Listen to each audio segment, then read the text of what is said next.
Túlia. Meu boa tarde aí para todos e todas. Hoje é dia 8 de maio de 2011, domingo. O verbete é 1923, 7 páginas, 45 logias e 13 máximas. O tema é anti-envelhecimento cerebral. A especialidade é a gerontocerebrologia.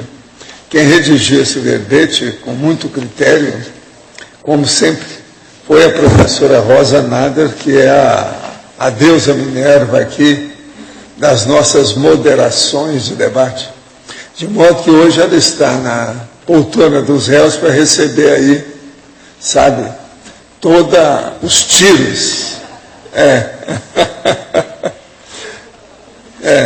E outra coisa, mais uma vez, a Pilar está ali como um pilotis, segurando a barra. E outra coisa, assessorada ainda pela Malu, está lá de lado. E no fim da história ainda tem a Flávia para equilibrar o assunto.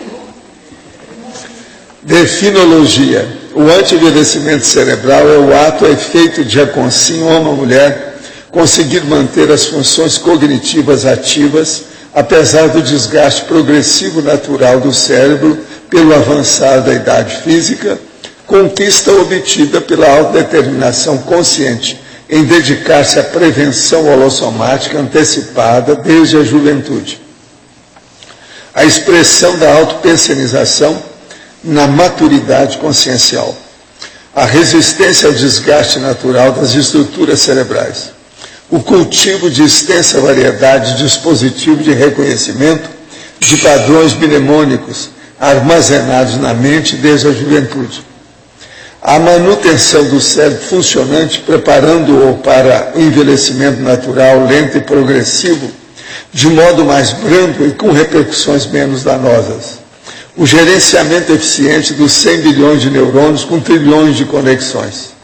E por aí vai. Eu li apenas um pedacinho aqui. Para vocês terem uma ideia, a fatologia tem muito mais de 20 linhas. Agora, o macrosoma intelectual inibindo o ataque da demência senil. E por aí vai também. Tem muitas linhas sobre a parafatologia. Na argumentologia tem profilaxia.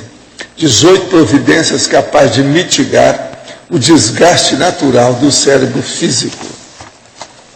E na remissologia eu destaco, entre os 15 verbetes, aparvalhamento bovino, envelhecimento, exercitação neuronial, geronte evolutivo e longevidade produtiva. Frase enfática. Embora o anti-envelhecimento cerebral dependa em grande parte da neuromalhação na juventude, é sempre tempo para consim capacitar o cérebro a resistir à neuroerosão inexorável. Você está ciente da responsabilidade quanto aos cuidados necessários para a preservação funcional do próprio cérebro? Quais ações práticas você já adota a favor do anti-envelhecimento cerebral? Desde quando? Eu quero lembrar que a bibliografia específica tem 20 fontes selecionadas. Agora, questionamento. Imagens mentais constantes de uma consim pode significar uma ligação pensênica ou pode ser exclusivamente pessoal, individual. Aí precisa de ver, cada caso é um caso, tem que examinar de per si, examinar o que se passa. Agora, sempre se tem ligações anteriores nisso, isso é inevitável. Outra, há um mês tive uma projeção consciente, vi o momento certo quando saí do meu corpo, senti uma energia percorrer todo o meu corpo, daí me lembrei o que fazer agora, me lembrei quando o senhor falou numa tertúlia para pedir ajuda para o amparador. Foi o que fiz nesse momento e apareceu 2 rostos, um de mulher e outro de homem. Pediram para que eu os acompanhasse. Me lembrei de sair levitando e quando vi estava no laboratório todo branco, quando eles se projetaram e começaram a falar da escassez de água. Me deram exemplo do que iria acontecer com a humanidade com a falta dela. Me lembro que eles deram uma demonstração onde ficaram bem pequenos nesse momento e despertei. Eles podem ser meus amparadores? Ora, mantenha essa anotação e vê o que acontece daqui para frente. Qual ou quais as técnicas que o senhor indica para o estudo da conscienciologia? Todas. Estou iniciando o aprendizado e gostaria de memorizar os termos e temas de maneira mais eficiente e produtiva.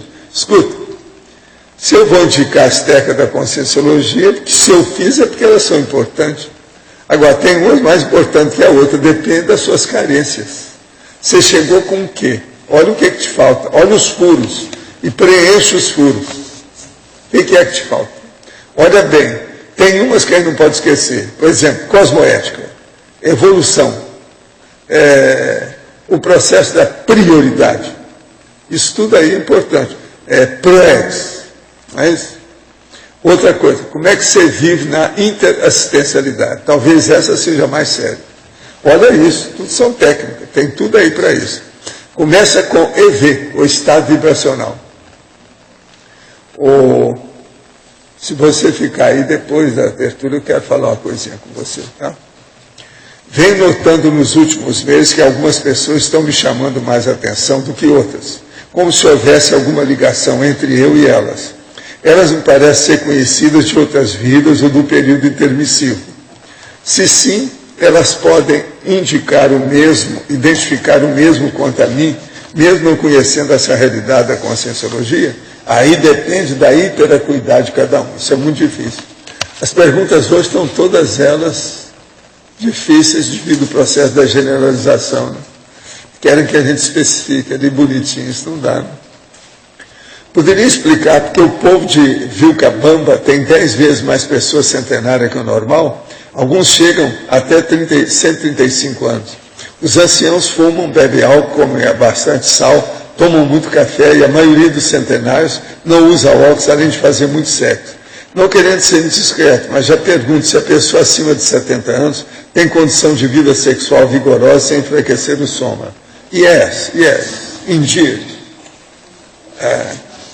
É lógico. Agora, seria bom ver o meu verbete que eu falo sobre Vilcabamba. Confrontação urbanística é o nome que eu falo lá, é o título do verbete que eu falo sobre Vilcabamba, que eu comparo aqui com a nossa cognópsia. No curso em DVD, Mega Pensando Trivocabular, o senhor diz que é complicado debater sobre alimentação para um número grande de pessoas. Por quê? E também que o idioma português é melhor que o inglês. Isso não é relativo? Escuta. O que não é relativo? Vamos com calma. Se nós não definirmos as coisas do jeito que precisa, não existe nada absoluto, tudo é relativo. Então vai com calma. Então, em primeiro lugar, vamos aqui no Mega Pensando Trivocabular. Por que é que eu falei que a alimentação num grande número de pessoas é difícil? Pelo seguinte, dentro de uma plateia tem gente com anorexia e pode ter gente com bulimia. Você está entre dois extremos. Como é que fica isso? Isso é um problemão. Você vai falar, uma mulher, um homem barrigudo, uma mulher gordalhona, vai falar em baleia, e sempre vai criar problema, conforme o auditório. Eu aqui, por exemplo, falo que está tudo em casa, tal, o povo já me conhece, mas um lugar novo. É complicado, não é? Falar sobre alimentação. É sim, o negócio é muito sério. Se não tiver cuidado, cria um problema aí com muita gente. As bobagens que tem hoje, que eles falam sobre ciência, que não pode, agora o último que eles estão combatendo é o açúcar, mas de uma maneira total. Açúcar até de fruta, de tudo que tem. Daqui a pouco não vai sobrar nada. A pessoa vai comer o dedo, ela vai comer o quê? Os cabelos? Quando corta, você come? Pedaço da unha? Que é os seus pânelos? Besteira. Tem muita tolice, muito excesso nisso tudo. Mas é preciso a gente abrir o olho. Agora, outra coisa. Você me perdoa, mas eu estudei muito alguns idiomas, sabe? Então, o que se passa? No livro Projeciologia, para eu estudar durante 19 anos, eu trabalhei com 20 idiomas. Agora, isso procedente de, ao todo, 37 países. Agora, o que se passa? Você vai chegando à conclusão com o tempo, na parte prática, que existem idiomas que são mais funcionais e outros não. O inglês é funcional para vender. É o processo de dinheiro. É muito bom, porque tudo eles arranjam um jeito na hora, mas não há racionalidade. É uma língua bárbara, ela é espontânea, mas sem nenhuma racionalidade. Já o português, que já veio do latim, que tem muita raiz grega também, ele tem muito mais racionalidade. Você pode compor as palavras, os neologismos. Em inglês não tem nada disso. Em português, as situações são tantas que tem até, por exemplo, a cacografia ou cacologia. No inglês eles nem veem que existe isso, nem pensam nessas coisas. Agora, a nossa língua, então, ela é muito mais detalhada. Então, o português, o alemão, por exemplo, é muito melhor do que o inglês. E olha, o alemão também tem do inglês, mas não é igual. Mas, dessas línguas todas que tem aí, o português é muito funcional. A maior prova que tem é que eu já tenho 6.000 neologismos. E olha, é pouco. Eu estou fazendo um livro que vai aparecer muito mais agora. Entende? O livro que eu estou fazendo, que é esse da Dicionário dos Argumentos da Conscienciologia. Eu estou trabalhando até agora com 600 páginas. Mas eu já tenho 55 páginas que eu já poderia mostrar. Entende? Agora, todas elas têm base de logias que vão mexer com o processo do neologismo, da neologística.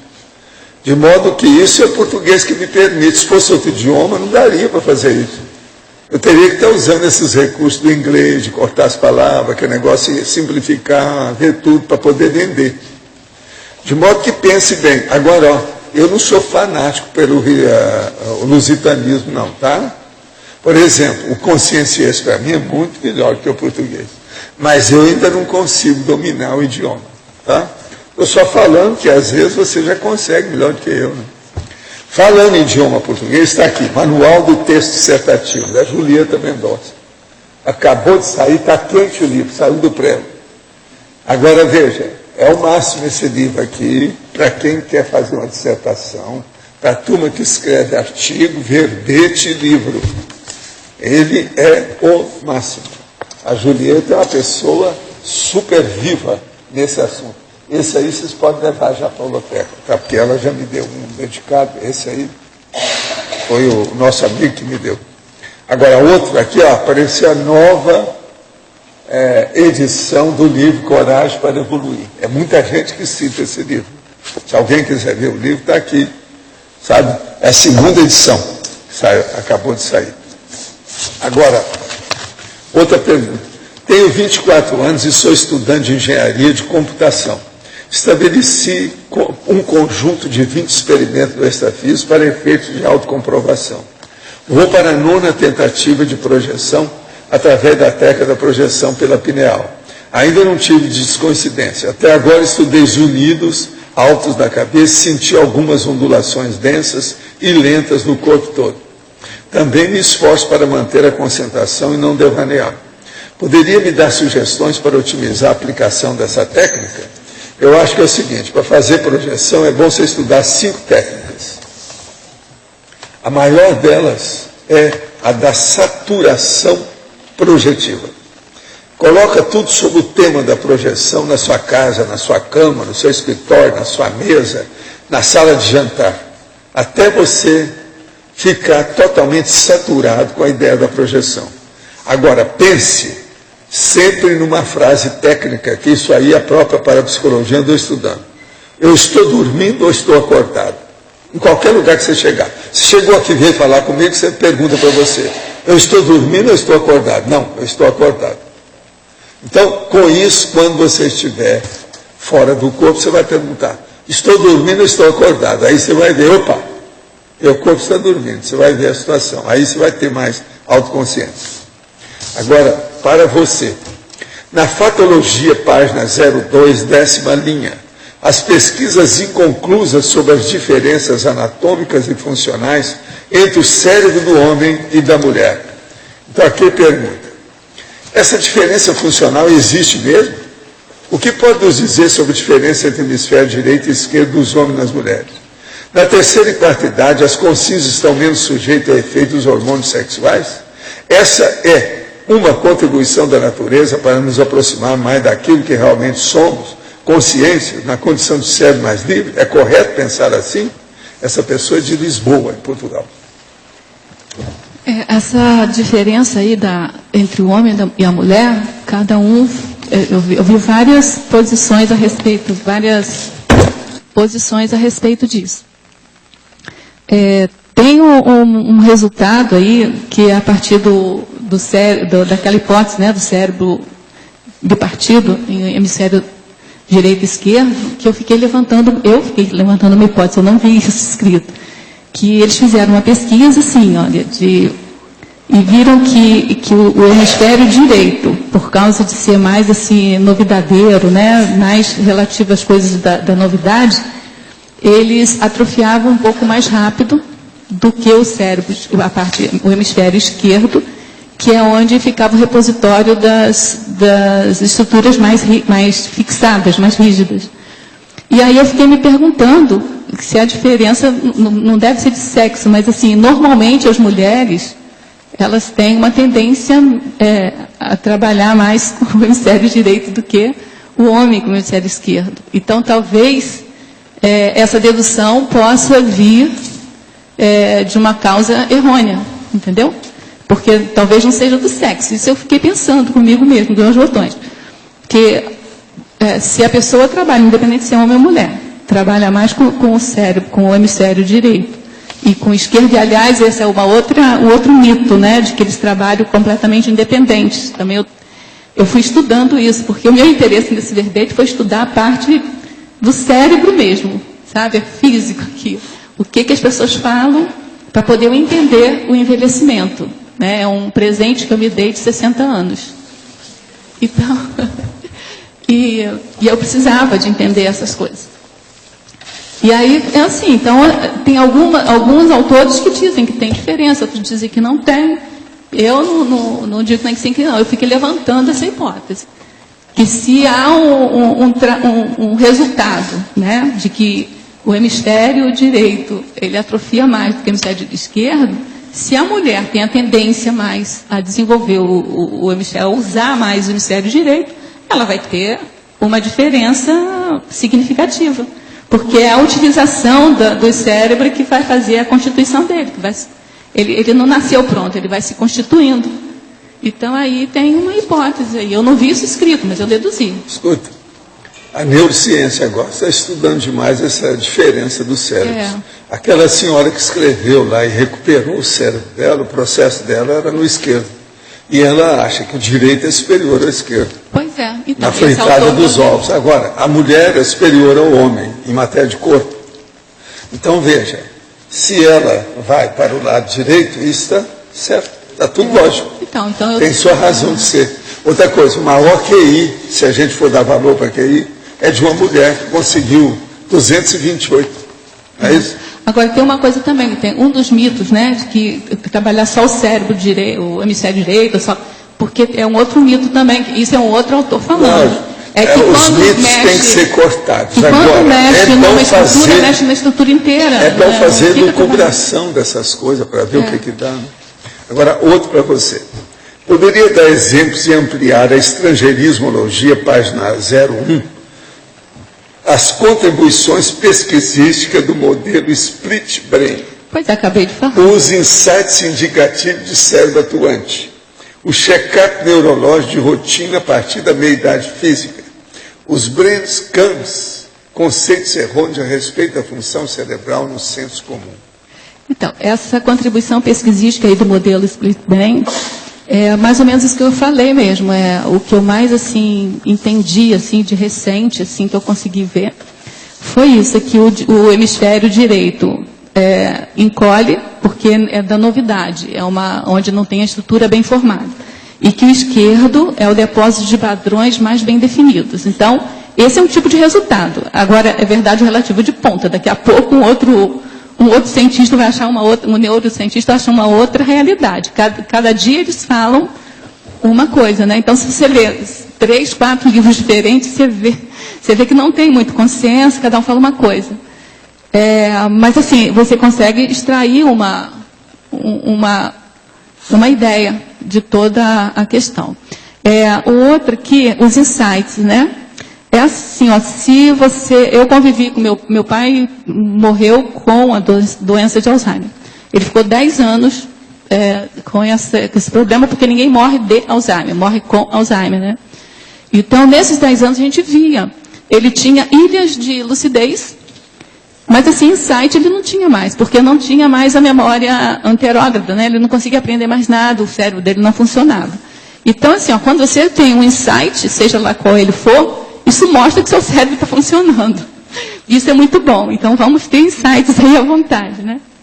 O check-up é porque a gente não coloca o cérebro para fazer o na rotina do check-up. Você faz coração, você faz fígado, você faz rim, você faz coluna, você faz exame de sangue, você faz tudo, mas o cérebro você não faz.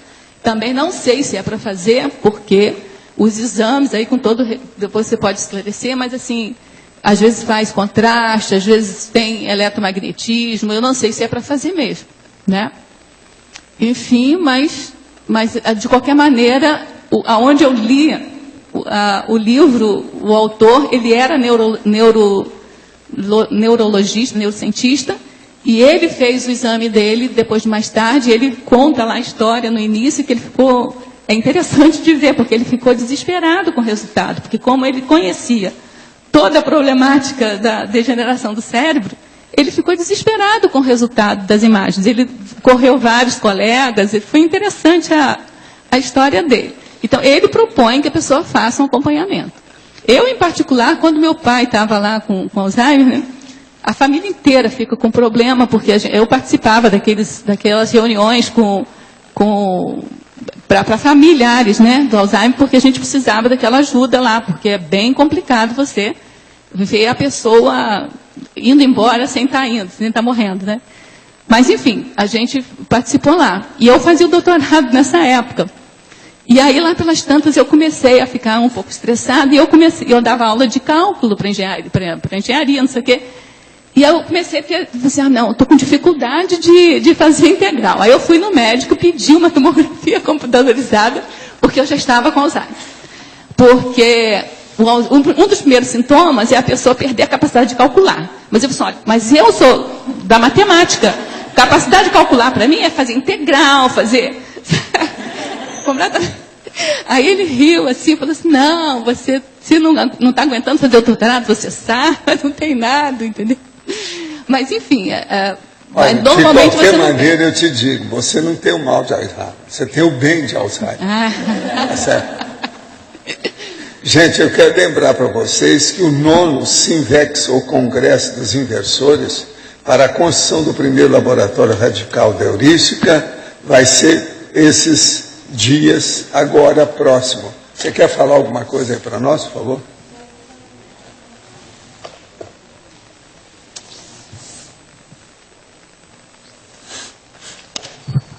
Vai ser nos dias 23 e 26 de junho, no campus de Aracé, em Espírito Santo. Então, temos quase 50 alunos e estamos esperando mais alunos para contribuir na construção do serenário e também para amigos da enciclopédia. Então, estão todos convidados. Eu quero lembrar vocês que nós estamos aqui hoje com umas orquídeas de um lado aqui do outro. Isso aí é só para dar um exemplo para vocês, que nós estamos montando o orquidário no discernimento. Lá precisa de gente para ajudar. Já tem muita coisa plantada, mas ainda tem que trabalhar, tem que aguar, tem que olhar, etc. Tal. E eu acho o seguinte, daqui uns 15 dias ou um mês, se eu ver uma pessoa aqui que não visitou esse orquidário, eu vou pisar no pé. Tá certo? É um processo tirânico e ditatorial. Mas eu acho que é necessário. Por quê? A orquídea é uma coisa que nós temos que chegar e venerar. Abrir, etc. Observar bem, que é um caso sério. Aqui eles trouxeram uma orquídea, coitada, que está toda furada ali, ó, por formiga e alguma larva. Eles estão mostrando que está precisando de assistência mesmo. Deve ser por isso que arranjaram essa. De modo que vocês veem se vocês vão até lá para ver o orquidário. Está muito bem feito, tudo muito técnico. É bom examinar. Então, ó, vocês se preparem, vocês têm 15 dias para ir lá. Se não for, né, nós vamos dar um jeito. Entende? Eu acho que precisava de colocar até um livro lá para a pessoa assinar que visitou. Não é isso? Para a gente saber. E em pouco tempo tem que ter mais de 600 assinaturas, porque tem 600 pessoas nossas aqui, No mínimo tem que ter isso, não é verdade? De modo que vamos ajudar o orquidário, tá certo? No discernimento. Vale a pena. Vocês vão ver, são princípios conscienciais botânicos. Orquídeas. Lembre-se disso. É muito sério. E orquídeas, não há mulher que não fique perturbada com orquídea. Uma coisa interessante que eu também vi na minha vida é o seguinte: havia uma senhora que era esposa de um grande amigo meu, que era muito bonita, e chamava Orquídea. Entendendo? Então aquilo me chamou muita atenção. Eu ainda era rapaz, via aquelas coisas e falei, mas por que Orquídea? Ela era assim, de fechar o comércio, Orquídea. Entende? E o nome era esse mesmo. Entendeu? Isso é interessante a gente pensar. A gente está na mesma coleção, né? Eu sou rosa, ela é orquídea. Pois é, a coleção de flores. Tem a rosa, né? Tem a outra rosa e etc. Tem tantas aí, a gente fica até impressionado com isso. Não é isso? Mas agora, a orquídea é diferente, coitada, porque ela precisa de auxílio, né? Para viver a vida. O negócio é sério. E elas são muito multifacetadas, as orquídeas. Isso é que é impressionante. Parece que elas querem mostrar todas as outras flores do mundo, através delas mesmas. Não é isso? Não é estranho? Gente, eu então entrego a vocês a nossa professora Rosa Nader para todo o uso das suas baterias antiaéreas. Professor, aqui. Eu tenho uma pergunta, mas não é para a Rosa, é para o senhor. Ontem, no final da tertúlia, foi feita aqui uma colocação, acho que foi para o Marcos. Não sei se foi para o Marcos Dung, parece que foi. O Marcos é o nosso galã lá do cinema. Esse mesmo. Então, o senhor colocou que o artista, não é isso? Se ele tivesse qualquer alteraçãozinha. O artista, o cantor, ou mesmo. Um artista. É um processo de energia, não é isso? Artista. Tá certo. Então, a plateia, né, com aquele padrão energético de admiração, de contemplação e tal, aquilo não era positivo, né? Que se ele tivesse qualquer alteraçãozinha, aquilo ali. Agora, eu não entendi o porquê. Conforme o artista, seja, por exemplo, um compositor, um cantor, um artista, um ator de cinema, de televisão, se ele é sensível demais, dentro do processo do cardio-chakra, do psicossoma, ele às vezes recebe essas energias e aquilo. Então, se ele usa tóxico, então está danado. Por isso que muitos afundam. Agora, essas energias não são positivas, que vai em direção a ele? Nem sempre são positivas. Por exemplo, você acha que o Obama, com o negócio do Bin Laden, está todo mundo pensando bem dele? Você viu as manifestações públicas em Londres contra a matança, o homicídio do homem?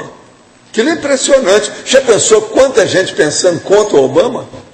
Sim, isso aí é um caso. Você pensa que muita gente está pensando bem? Não é assim, não.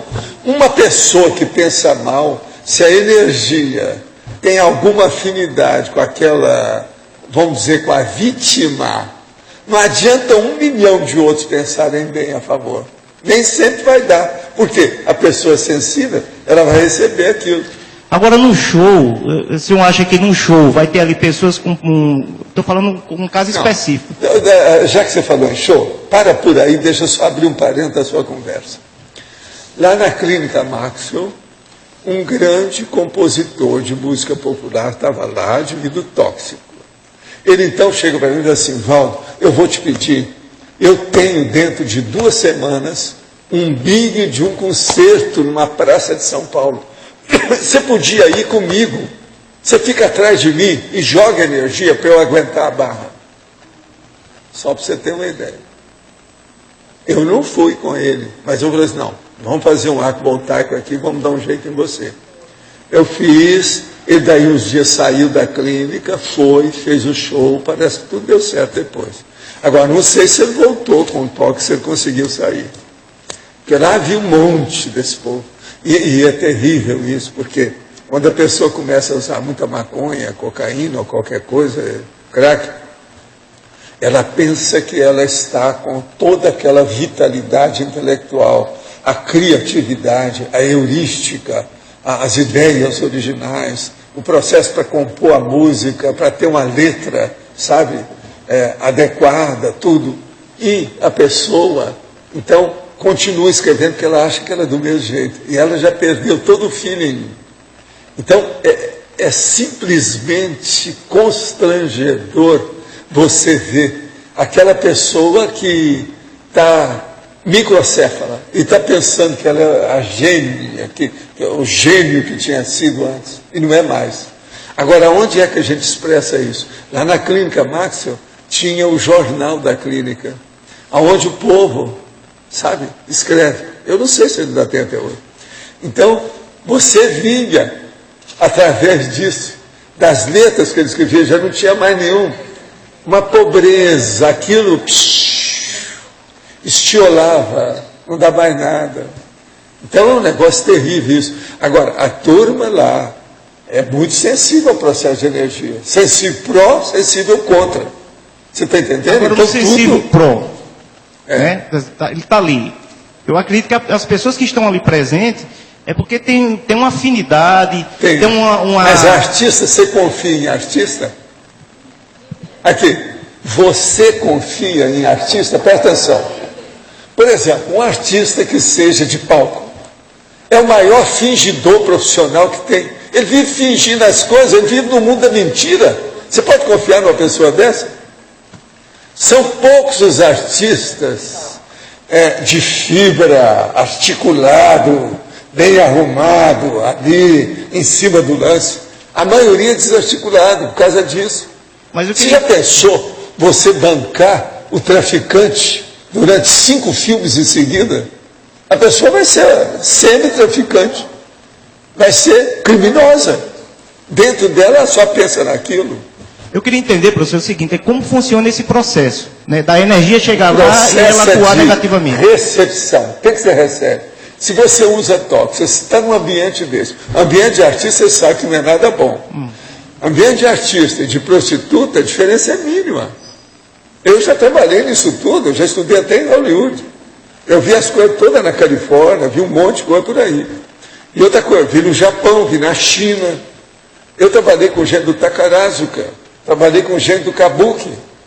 Eu sei como é que essas coisas todas lá por dentro. E fui lá para estudar justamente esse processo da consciência. Então, o problema é de recepção. Se a pessoa, nesse holopensene, que é destrambelhar quase sempre, ela se sente ressentida com alguma coisa, uma emissão de energia negativa para ela vai ser muito mais importante que a outra que é boa. A boa, ela acha, não, aquilo é comigo mesmo, sou eu. Está apenas chancelando o que eu sou. Agora, se vem alguma coisa negativa, pronto. O egão do artista quase sempre é maior que ele. Isso é uma tendência. E outra coisa, ele tem que ser assim em parte, né? Até um certo ponto precisa. É a segurança que ele tem que ter, e ele não tem. Porque ele é artista, de modo geral, é freelancer. Ele nunca sabe o que vai acontecer na próxima semana. Um monte deles. Até firmar a vida demora demais. Você agora está entendendo por que é o negócio? Agora, olha, não sou só eu que vi isso, não. Isso é internacional. Que tem gente que pergunta, é esquisito. Uma pessoa pública, por exemplo, às vezes tem uma coisinha à toa, um desajuste, um transtorno superficial. Daí a pouco o negócio fica grave. Por quê? Porque o ambiente não é bom. Está recebendo um negócio negativo, aquilo piora. Entende? É o contrário daquela pessoa que pode estar aí com um negócio sério e aquilo melhora, porque o ambiente dela é bom.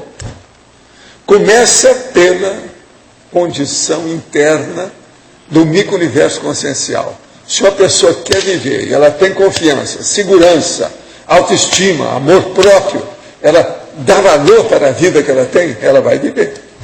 Agora, se ela jogar isso no buraco, ou ficar em dúvida, entrar naquilo que o povão hoje chama de vacilo, pronto, tudo dá para trás. Você olha, o Supremo Tribunal Federal, os caras são chamados vacilões pelo povo atualmente, porque eles não decidem as coisas direito. Aquilo lá não está bom, o Brasil não está bom.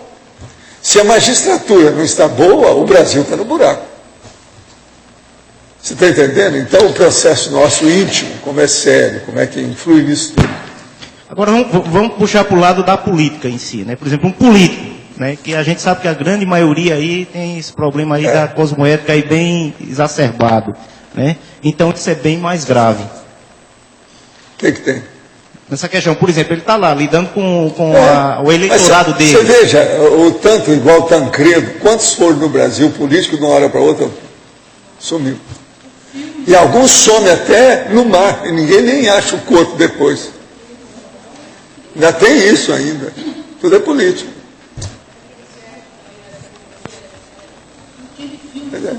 Professor Valdo. Sim. Puxando um pouquinho o gancho em cima desse tema, muitos artistas, eu não estou defendendo a arte, eu só estou querendo colocar a questão, inclusive, a questão assistencial, onde alguns artistas, no desempenho. Seria bom trocar aquilo ali, ó, que o microfone está achando ruim. A arte. Falar da arte.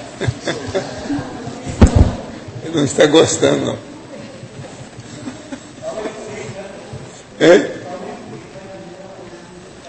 Então, onde alguns artistas, seja da música, no piano, ou dramaturgos, eles, a meu ver, em determinados momentos, praticam a assistência através dos papéis que eles estão desempenhando. Concorda comigo?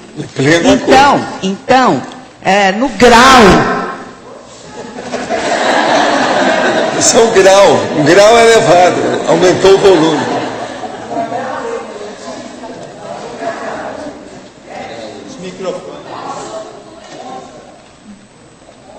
Fomos artistas e que hoje já estamos um pouco mais elucidados na questão consciencial. Como que a gente pode, aí o senhor está dizendo, está grifando a questão da arte na evolução. A arte, em tese, é uma droga. Devemos esquecer isso. Se nós partimos dessa premissa, está tudo bem. Então vamos olhar as coisas com racionalidade. Pronto, aí já melhora. Agora, é lógico que tem muito artista bom. Por exemplo, certas músicas clássicas são fora de série. Tem um artista, por exemplo, igual Gregory Peck, que eu estava falando aqui ontem, que foi um grande cara. E assim vai, por aí vai, etc. É a questão evolutiva de cada consciência. Falando em arte. E daí? Está entendendo? Falando em arte. Na mesma linguagem da música. E daí? E a vovozinha? O processo é a gente ver o que seja essencial. Entendeu como é que é? A situação toda é essa. Agora, que o processo artístico não é fácil. Outra coisa, as aparências enganam demais. E dentro da arte é onde elas enganam mais. Você já viu, por exemplo, a pessoa faz aquela obra artística, Hermès, sua lá da França, Hermès, aquela bolsa magnífica. E aí você vai comprar $15 mil, $150 mil, uma bolsa. Presta atenção. Isso é arte. E a vovozinha, vai bem? Como é que fica? Estou dando só um exemplo. E é artista. O mais importante, no meu modo de ver, é assim, é a questão intraconsciencial do artista. Não, isso não é do artista. É a condição intraconsciencial de todos nós. Da humanidade. Porque nós somos artistas das outras também. Humanidades ou das outras parapopulações, dos outros planetas, das outras galáxias. A coisa mais séria é a intraconsciencialidade. Mas até aí morreu o Neves. Professora Rosa, se o cérebro perde 5 a 10% de peso após os 65 anos de idade, e a memória torna-se mais lenta, posso afirmar que o raciocínio também fica mais lento?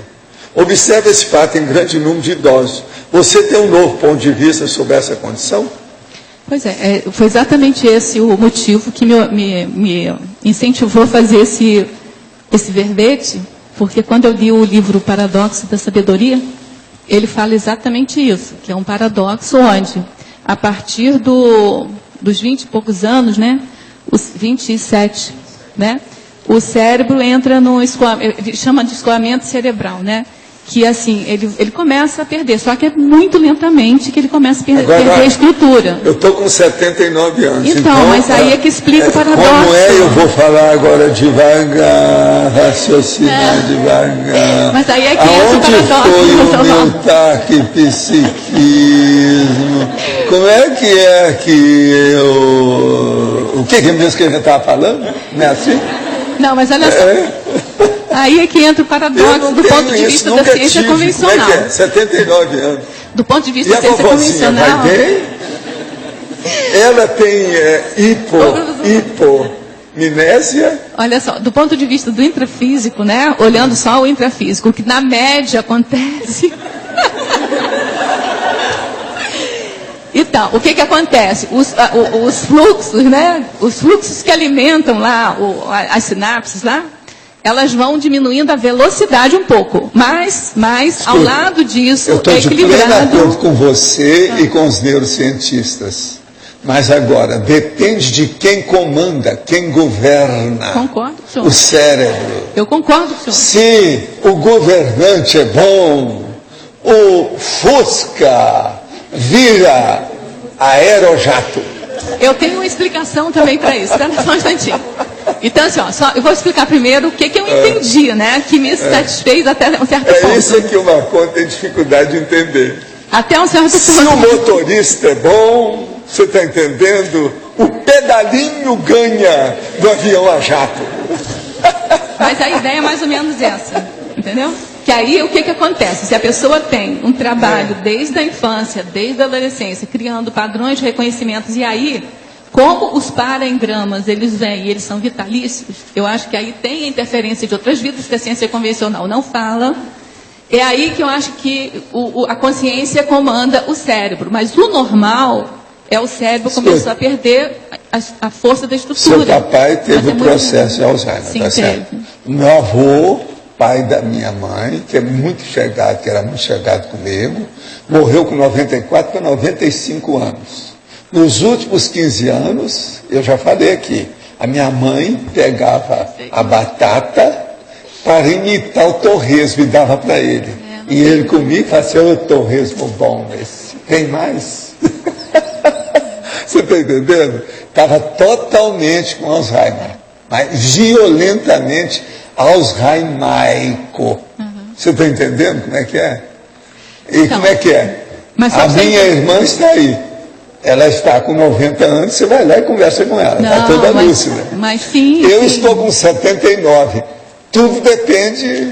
Não, tem a hereditariedade. Tem uma coisa assim, é para e passo com o envelhecimento, mas não tem relação uma outra assim, coisa. específica, tem que ver gente que era primo e gente chegada ao meu avô, várias das minhas tias, etc., daquele povo todo, tia-avó, etc., tudo tiveram Alzheimer. Tinha uma que era a tia que tinha muita laranja no pomar, que a gente ia lá, que era incrível a situação dela, mas ela gostava muito da gente, menininho. Mas outra coisa, com o passar do tempo, não podia mais viver nem sozinho. A maioria delas tinha que arranjar uma companhia para viver junto. Porque às vezes tinha aquela casa enorme, já era viúva, né? E tudo com Alzheimer. Assim, ó. Na minha família tem um monte. Não, professor, na minha família então, também. Por exemplo, como é que é? E comigo? Olha só. Que venga Alzheimer. Isso. Entre a própria pessoa que sofre, né, a decadência aí do Alzheimer, tem diferenças. Por exemplo, o meu pai, como a gente é uma família... Você daqui a pouco vai chegar na terceira idade. Já pensou? Você vai chegar. E você está aí. É um perigo a Rosa atualmente ainda, é um perigo, né? Quando é que você vai deixar de ser esse perigo?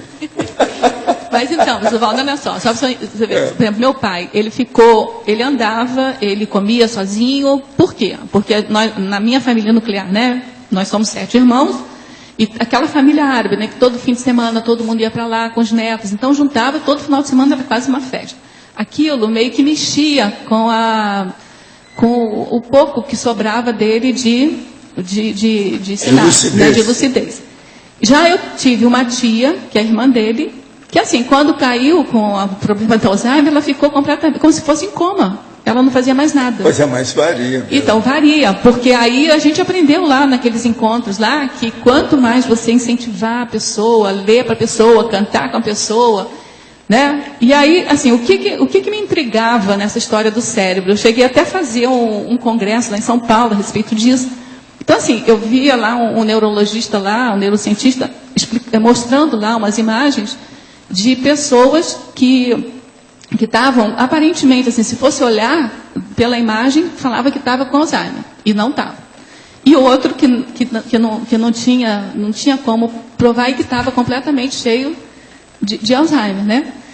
Então, assim, ó, eu ficava querendo entender como é que era o processo desse cérebro. Por isso que eu estudei o verbete mais do ponto de vista intrafísico. Agora, eu entendo que, do ponto de vista extrafísico, quando você cria bastante para-engramas, quando você traz, isso altera toda a ordem da natureza do físico. Agora, do ponto de vista físico, o que eu entendi, né? É que,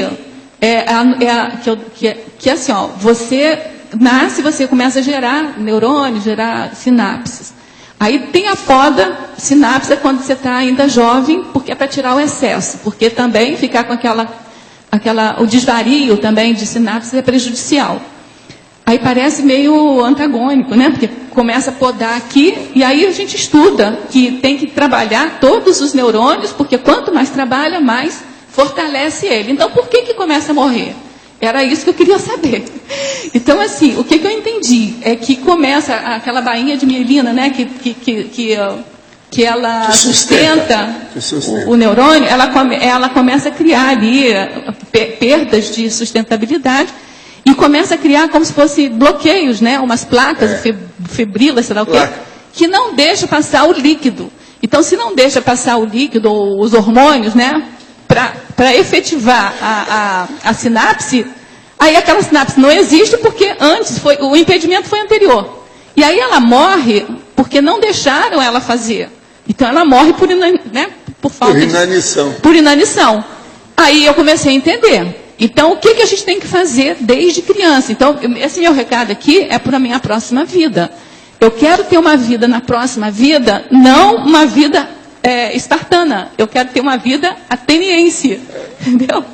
Porque isso que está a minha conversa com você há muitos anos. Hein? E eu deduzi isso desde uma conversa lá, já tem uns 4, 5 anos lá. Quando o senhor falou lá que o senhor era espartano, o senhor era ateniense, mas eu fui espartana. Árabe é muito boa, a do intelectual árabe. Que a tendência dele é matemática. Ele vai levar a coisa com mais seriedade. Então, os arrênios da vida estão aí para mostrar isso. Pois é, mas... Está entendendo? Isso é muito sério. E é justamente o seu caso. Mas olha só, aí voltando àquilo que o senhor falou antes daquela médica que conseguiu sobreviver porque o lado direito dela era possante. Aquele livro eu mostrei que é bom as pessoas verem. Então, aí tem que ver a ponderação disso, porque assim, ó, o lado esquerdo ele cristaliza mais e ele fortalece mais. Ele fica mais organizado, mais sistemático.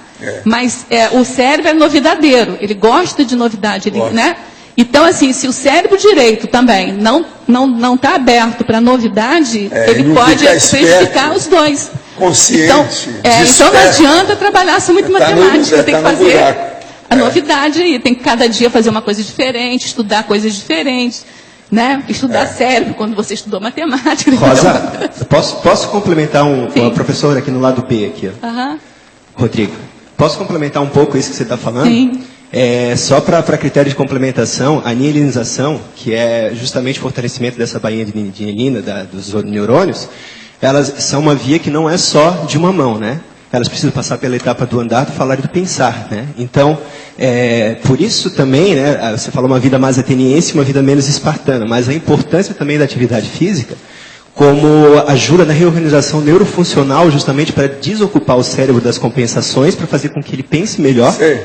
Né? E mas o núcleo e a periferia é um processo. Presta atenção, a intelectualidade é o núcleo, a periferia é a psicomotricidade. Não, eu concordo com você, mas o que eu estou falando é aquela pessoa, por exemplo, eu andava de bicicleta o dia inteiro, eu ia para a praia, jogava frescobol o dia inteiro, entendeu? Era demais. Esse equilíbrio. Então, eu fazia muito esporte, eu fazia direto. Assim, e eu tenho aí, com relação a isso, eu estou tendo agora um outro tipo de problema cerebral, que é porque eu tive poliomielite, agora eu usei demais os neurônios, e os meus neurônios musculares agora estão falindo, e o cérebro, né, que o cérebro, eu destaquei aqui quatro atributos que ele tem. Ele é otimizador, ele é pragmático, ele é resiliente, ele é neofílico. Mas a resiliência dele tem limite. Então, assim, se ele perde muito neurônio, ele cria dendritos para poder superar aquilo. Mas chega um momento que ele não aguenta mais. Então, agora, é o caso que eu... Então, assim, o exercício físico, independente de ter tido, no meu caso aqui, que tive poliomielite, independente disso, tem que ter um limite para usar. Porque, sabe, não pode, sabe? Sempre limite, sempre moderado. Sempre moderado de acordo com cada caso. Agora, eu concordo com você, tem que fazer exercício físico. Mesmo aqui, mesmo tendo limite, disciplina, organização, dedicação aos processos, você às vezes não consegue sustentar, porque a vida humana é muito difícil. Observa as minhas deficiências e meus trafares. Eu vou falar 2 bravos para vocês, presta atenção. Eu tive um câncer justamente no lugar do coronochakra. Isso é um aviso, né? É o mínimo, mas é uma deficiência. Agora, o pior, eu estou com um processo justamente no lugar da dragona, lado esquerdo, e eu tenho, como é que chama aquela doença dessa? Bursite. Tenho a bursite aqui violenta. Agora, veja, essa bursite já tem um histórico terrível, porque meu braço tinha ido para trás. Então, veja, olha outra deficiência minha. O que eu vou fazer? E outra coisa, com toda essa dedicação, fazendo força para acertar, etc. Tal, como é que vocês... Não dá para passar a mão em cima disso. Você está entendendo? É um fato comigo, quer dizer, minha deficiência violenta. Então, mesmo com isso tudo, ainda tem as deficiências biológicas, orgânicas, somáticas. Nós temos que ir com calma com essas coisas. Não, e o envelhecimento é assim, ó, do mesmo jeito que você faz ruga no rosto, do mesmo jeito que você fica flácido, do mesmo jeito que você fica envergado, assim, que o corpo não sustenta mais, o cérebro é a mesma coisa, é um envelhecimento. Agora, outra ele murcha. Eu trabalho então a gente mais tem com a que trabalhar cabeça. com todas as hipóteses, aquela listagem aqui é para poder ver se diminui a deficiência. Eu trabalho mais com a cabeça, dou mais valor para os processos encefálicos. Tudo que tem acontecido mais bravo da minha vida foi tudo na cabeça. A minha também. Meu nascimento, o acidente maior que eu tive na minha vida. Presta atenção. Como é que fica? Então o negócio de você bater com a cabeça é um fato. Agora aqui. No livro Projeciologia, o senhor diz que o cérebro tem sua capacidade limitada devido à separação em 2 hemisférios. Saberia por que a evolução resultou nisso? Ela resultou para poder fazer o molho da hiperacuidade, que uma coisa julgando com a outra é melhor. No cosmos tem muita coisa que tem o processo duplo, é a chamada duplicidade. E essa duplicidade tem que caminhar de tal maneira até chegar a um ponto que ela não fique antagônica, mas que dê harmonia. A hora que tem a harmonia dos 2 lados, a coisa melhora. Então o processo dos hemisférios parece que tudo foi feito desse jeito. Nós temos vários órgãos duplos, inclusive testículos, pulmões e outra coisa, ovários, sabe, rins, isso tudo é um negócio sério. Então, ouvidos, olhos e o pior, nariz. Você tem 2 narinas. 2 braços. Então, é preciso a gente examinar essas coisas todas, que é o processo da duplicidade e o problema do antagonismo dos extremos. Eu falo muito em antipodia, para a pessoa estudar o antagonismo, para chegar na harmonia. Porque a harmonia é que manda nessas coisas todas. Por exemplo, eu estava aqui, senti que começou a esfriar minha cabeça, antes que eu começasse a espirrar, eu coloquei o chapéu. Assim é a nossa vida. A vida toda. Agora aparece, diminuiu. Melhorou. Então eu já vou tirar. Vamos ver o que vai dar. Você comentou na pergunta ali do Marconi, aquele artista, o criador, escritor, seja quem for, e que ele, pelo uso do tóxico, ele vai perdendo, ele empobrece, ele pensa que ele está muito criativo, percebe, ele não nota, ele acha que ele está abafando. Ele acha que ele é o mesmo de sempre. Eu queria igual, por exemplo, na minha idade, presta atenção, no meu caso. Eu, às vezes, tenho uma disposição que quando eu tinha 17 anos não era nada, né? Perante a minha disposição que eu tenho hoje. Entendi. Então, como é que fica?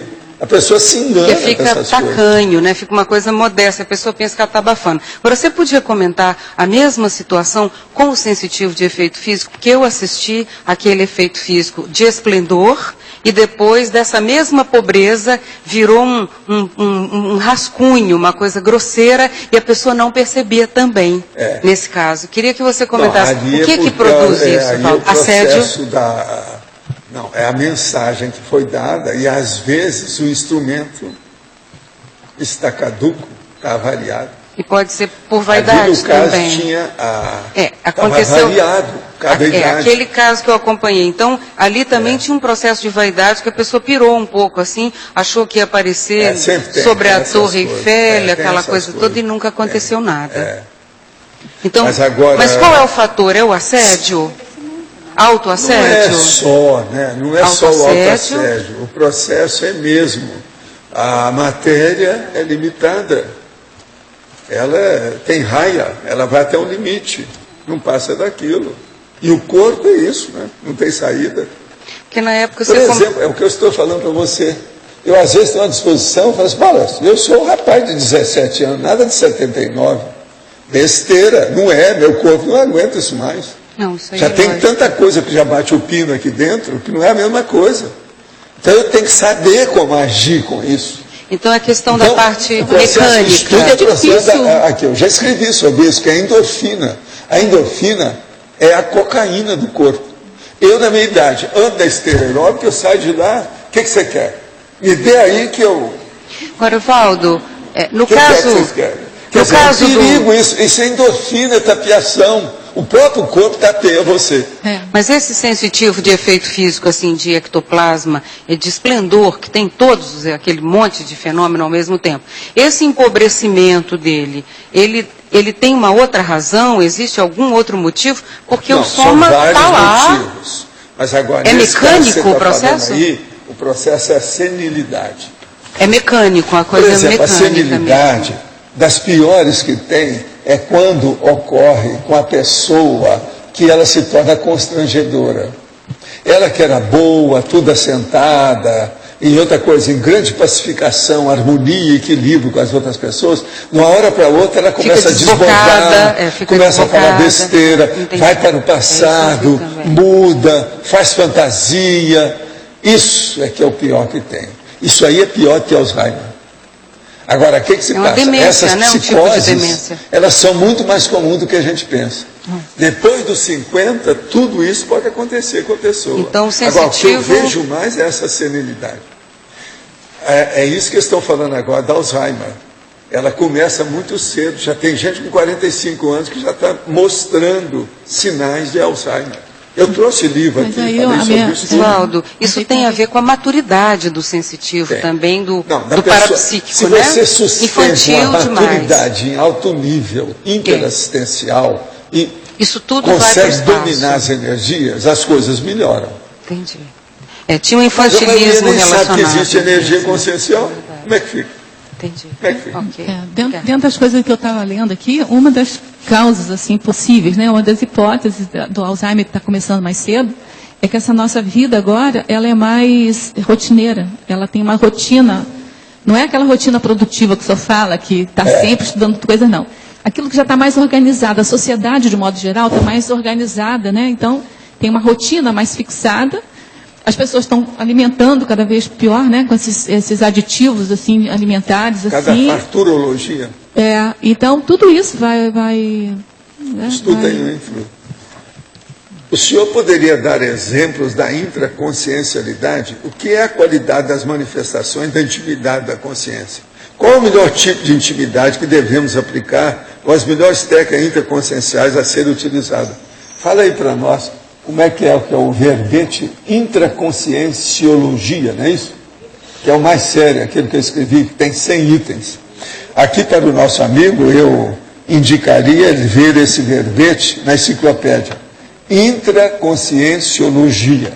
Ele tem 100 itens que vai dar uma ideia para você da complexidade do processo da vida intraconsciencial. Aquilo é seríssimo.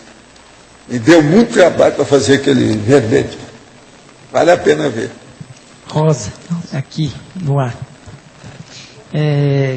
Eu queria que você comentasse na terceira página, em binomiologia, o segundo binômio.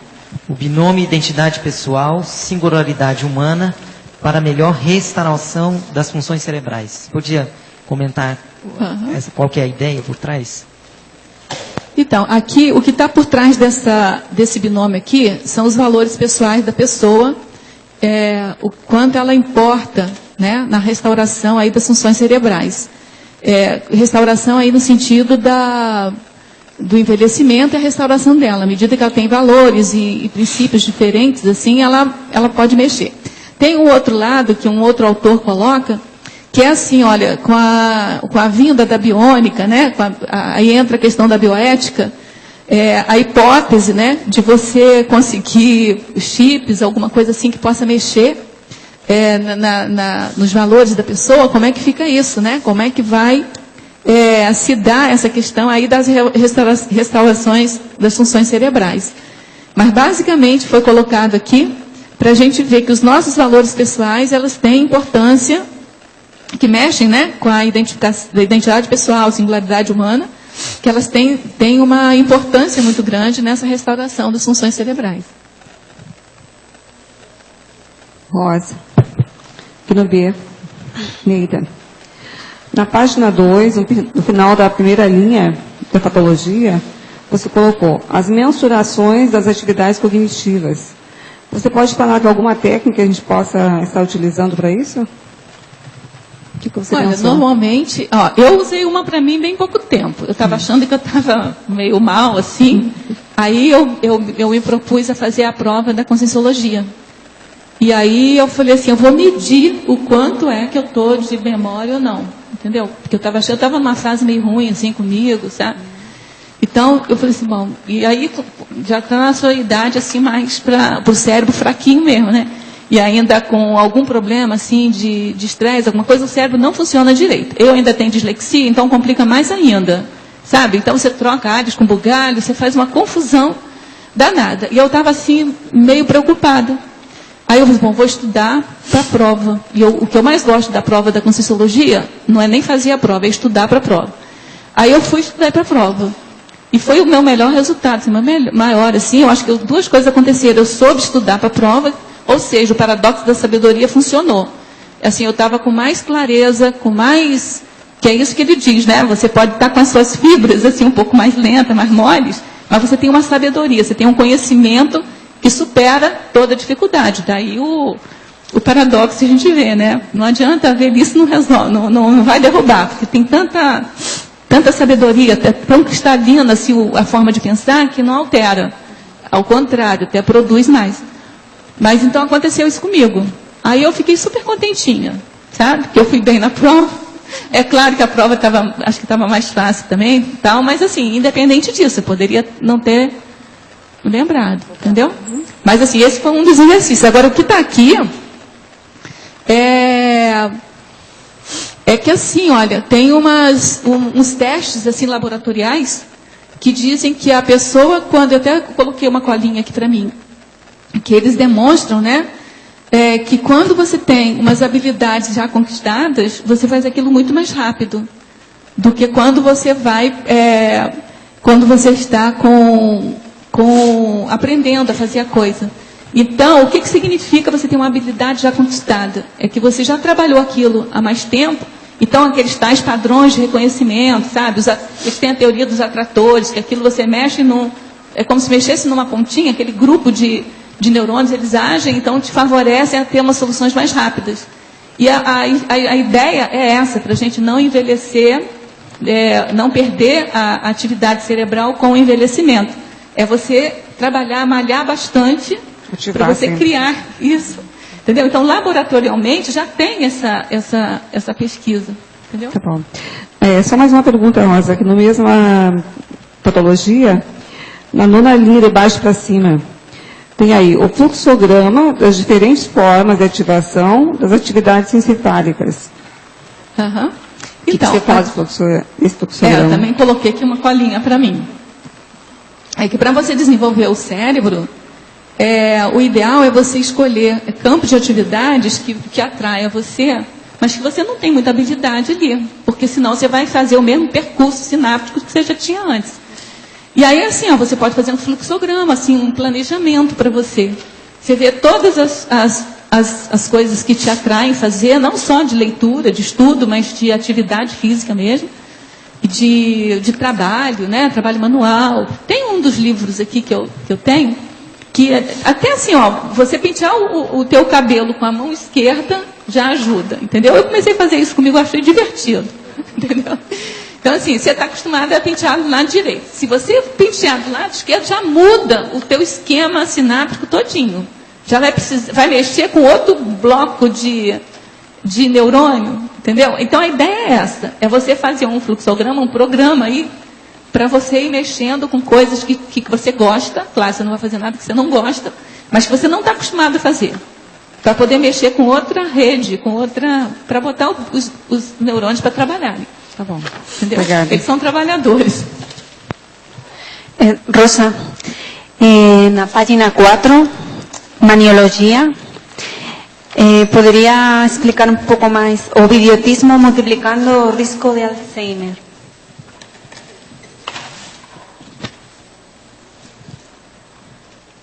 Ah, tá. Isso aqui foi uma pesquisa também que eu vi, que diz o seguinte, que você ficar na frente da televisão, já é uma pesquisa que foi feita, né? Que você ficar, tem tudo a ver com isso que a gente está falando, porque você fica ali passivo, você nem mexe músculo nenhum, algumas pessoas fazem até crochê antes, ainda deve mexer alguma coisa. Mas assim, não mexe músculo nenhum, né? E fica o dia inteiro vendo aquela novela, não mexe com cérebro nenhum, porque você não faz reflexão nenhuma sobre nada, você fica numa atitude passiva, e que eles fizeram uma correlação aí de estatística, né? Que tem multiplicado o risco do Alzheimer, entendeu? Porque o que acontece? Como você não fortalece o tal do axônio, né? É assim, não sei se você tem ideia do que é, como se fosse um braço, assim, eu fiz uma ideia mental para mim. Aqui está o axônio, né? Aqui está o núcleo a palma está o núcleo e esse negócio aqui são os dendritos, né? Então aqui, você tem que fortalecer, porque é aqui que passam os hormônios de fortalecimento. Se você não fortalece, ele não deixa passar para os dendritos não têm força para soprar lá para o outro dendrito, então não faz a sinapse, entendeu? Então, é por isso. Aí você fica com Alzheimer. O Alzheimer é isso, é você mexer na capacidade ele cria barreiras, igual o bloqueio energético. Quando você está com um bloqueio, que você vai fazer o EV, que o EV não sobe de jeito nenhum, nem desce. Entendeu? É a mesma coisa ali, o bloqueio não deixa. A sinapse morre. A sinapse não se dá. Agora na página 3, polinomiologia, o segundo polinômio. O polinômio do bom funcionamento cerebral, motivação, sociabilidade, persistência, focagem. Pode explicar a relação entre estes itens? Tá, peraí. Então, aqui é o primeiro ou o segundo? Segundo, né? O segundo. Uhum. Então, aqui está dizendo o seguinte, que o bom funcionamento cerebral, ele precisa de motivação para você fazer a atividade. A sociabilidade é uma coisa bem importante, né? A Lena Anastágio fala da afetividade também. E aí, assim, porque a afetividade, a sociabilidade, ela te dá um pouco mais de destresse, ela te dá mais harmonia. E quando você tem mais harmonia, os hormônios que você produz naturalmente no cérebro são mais positivos, né? Não são aqueles de estressantes, menos estressantes. A persistência, que aí se você tem que ter persistência para você trabalhar porque assim, para você construir uma rede sináptica, você tem que trabalhar malhar muito naquelas mesmas sinapses. Não é uma vez só e pronto, entendeu? Para você cristalizar elas, você tem que trabalhar muito. Por isso que tem essas técnicas todas de repetição aí, tá? Mas não é uma repetição improdutiva, é uma repetição até aquilo pegar uma habilidade, ter uma experiência. E depois a focagem, você tem que focar. Então, assim, esses 4 elementos aí, olha, motivação, sociabilidade, persistência e focagem, é que vão te possibilitar a prolongar o bom funcionamento cerebral, apesar do envelhecimento. Entendeu? Então, não adianta a gente ter medo do envelhecimento, ainda tem que enfrentar ele. Rosa? Oi. Aqui no A atrás, a sua aluna, tem um erro de digitação. Onde? Na patologia, na 5ª linha de baixo para cima. O DO? Deu. Isso, a gente já viu, obrigada. Já viu. É porque deu o cérebro. Rosa, aqui no ar. Aqui na página 5, na argumentologia, na profilaxia, Sim. você colocou aqui no item 4 a questão dos antitóxicos, né, que seria aí a parte do estresse químico. Você não acha que valeria a pena incluir aqui nessa listagem também a questão do estresse mecânico no cérebro?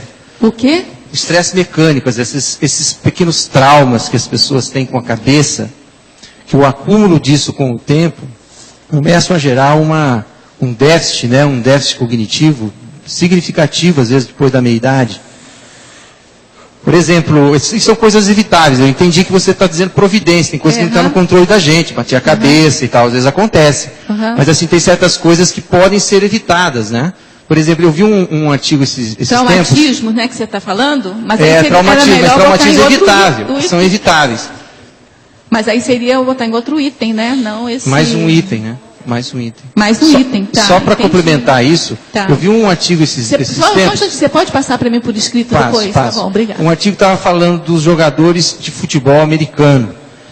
Na Liga Americana Profissional, eles colocaram um teste, depois de cada jogo, de jogadores que tiveram, claro, choques muito fortes durante os jogos, eles fazem um teste cognitivo para ver se o choque não gerou algum tipo de microtrauma.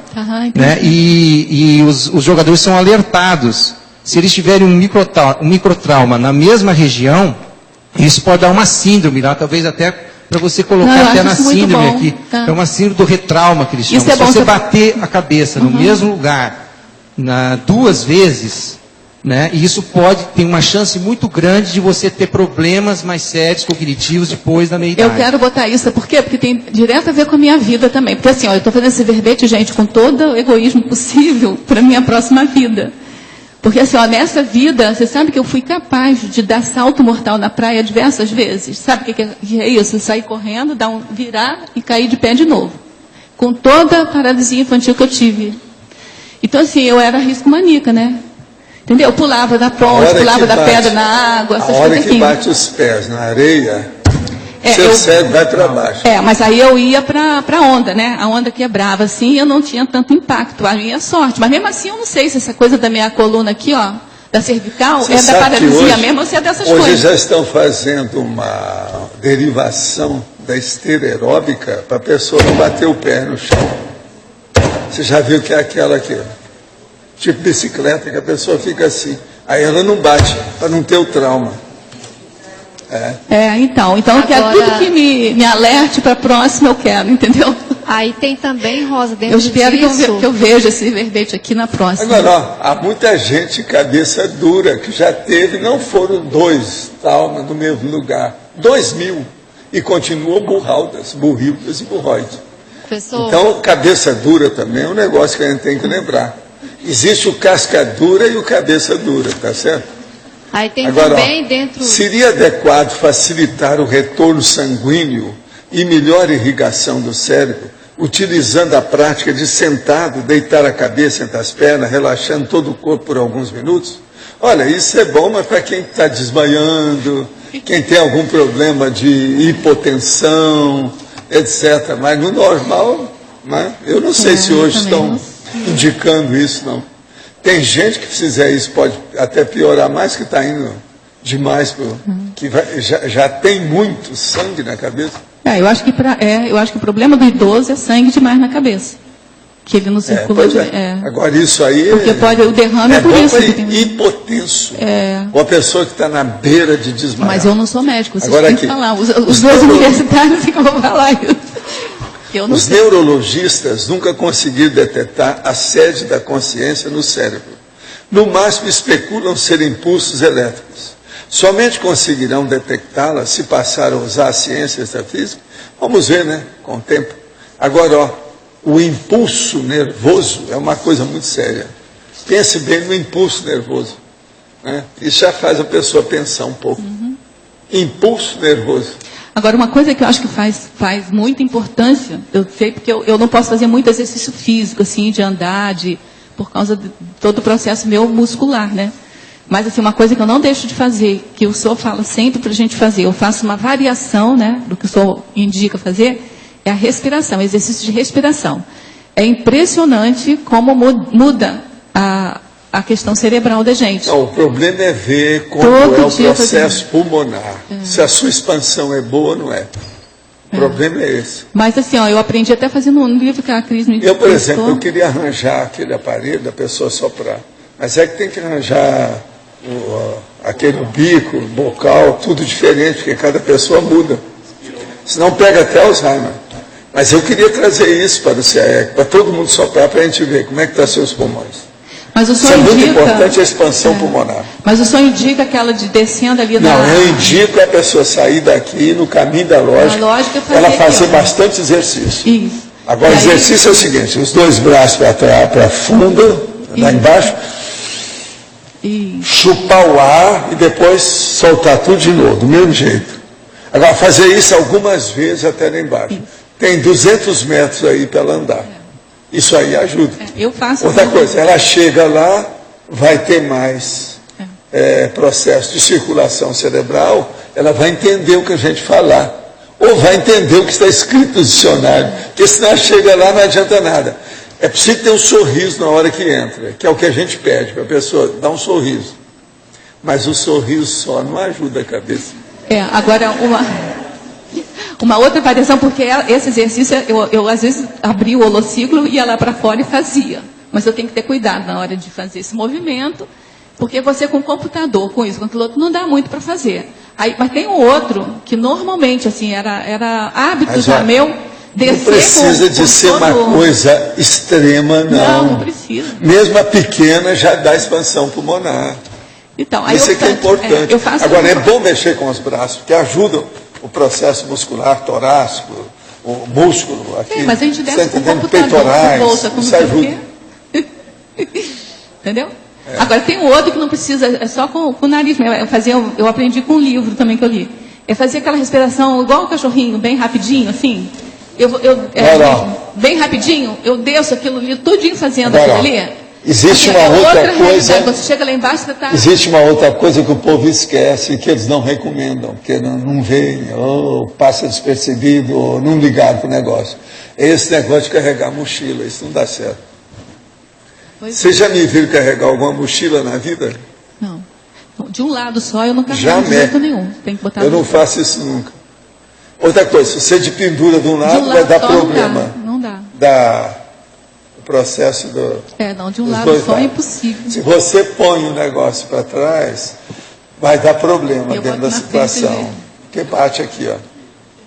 Sabe como é que é? E nas costas. Na frente bate uma no outra estômago. coisa. Você sabe que a maioria das pessoas, depois de uma certa idade, tem dor nas costas, que ninguém sabe como cura e nem de que modo que apareceu.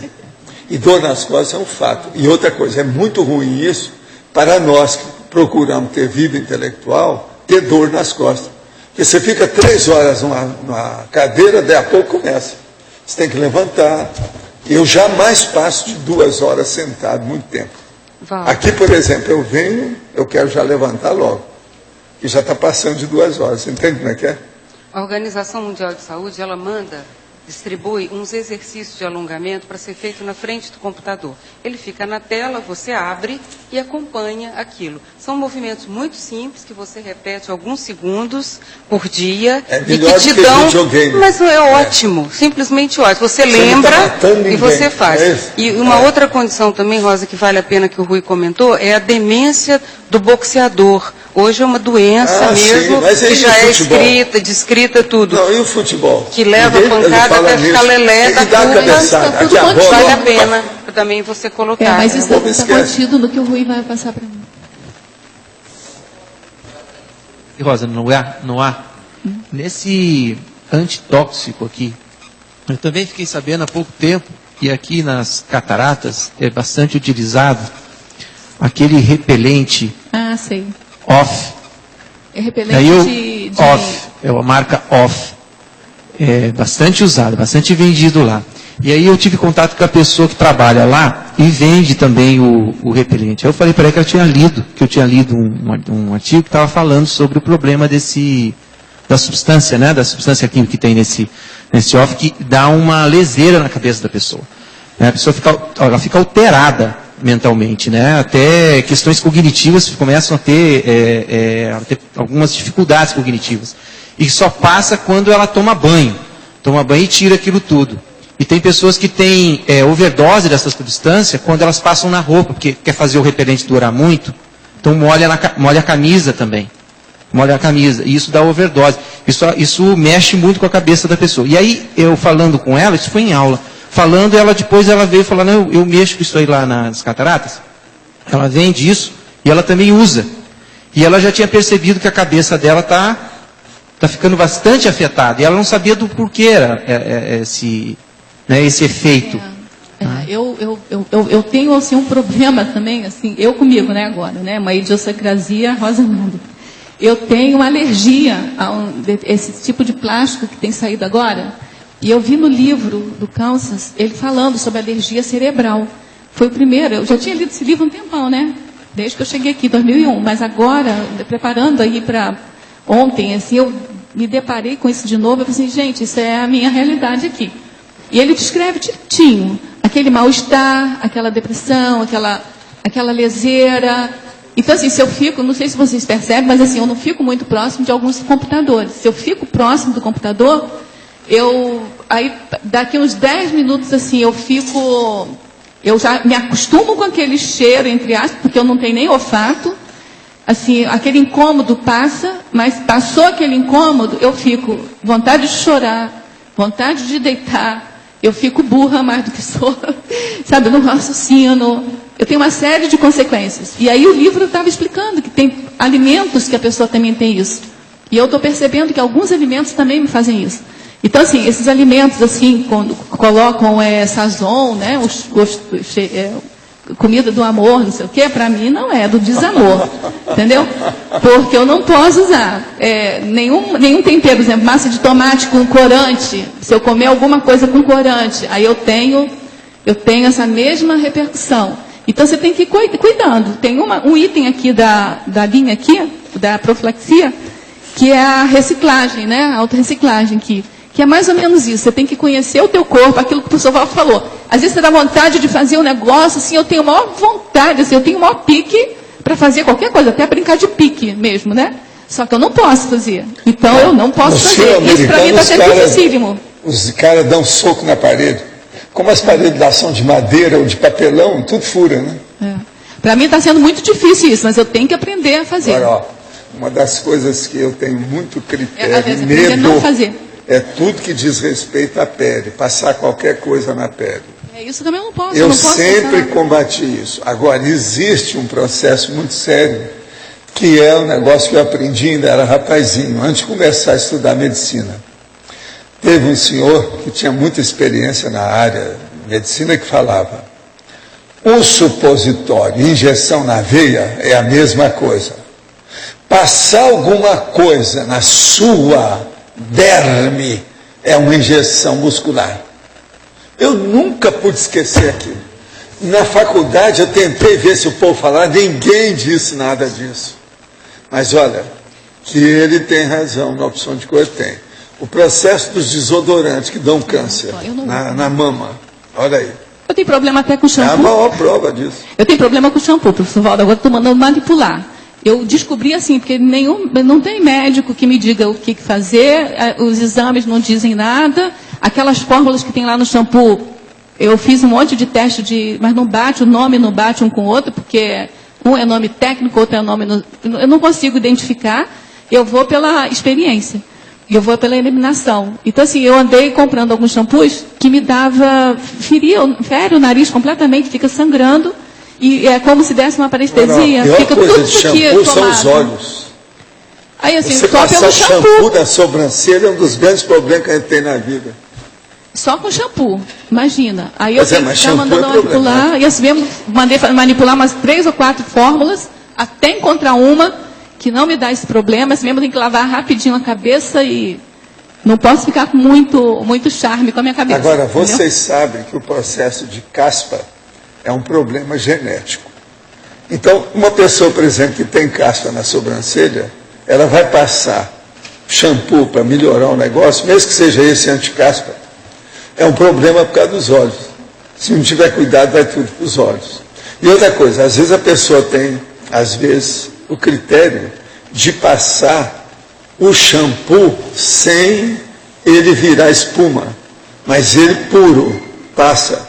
Aí se vai no olho também cria um problemão. Então shampoo é problemático. Agora, uma das coisas mais sérias que eu vejo é justamente os olhos. Tem que observar isso aí. Eu, por exemplo, na minha vida inteira, eu procurei estudar demais que shampoo que eu ia usar. Olhei de todo lado, até que descobri um canadense, que é o que eu uso há muitos anos, é do Canadá. E outra coisa, uso profissional, que é o que a turma usa, que eu estudei com médicos dos Estados Unidos sobre o negócio e tal, muito sério. Por quê? Você tem que usar sabonete, não tem jeito.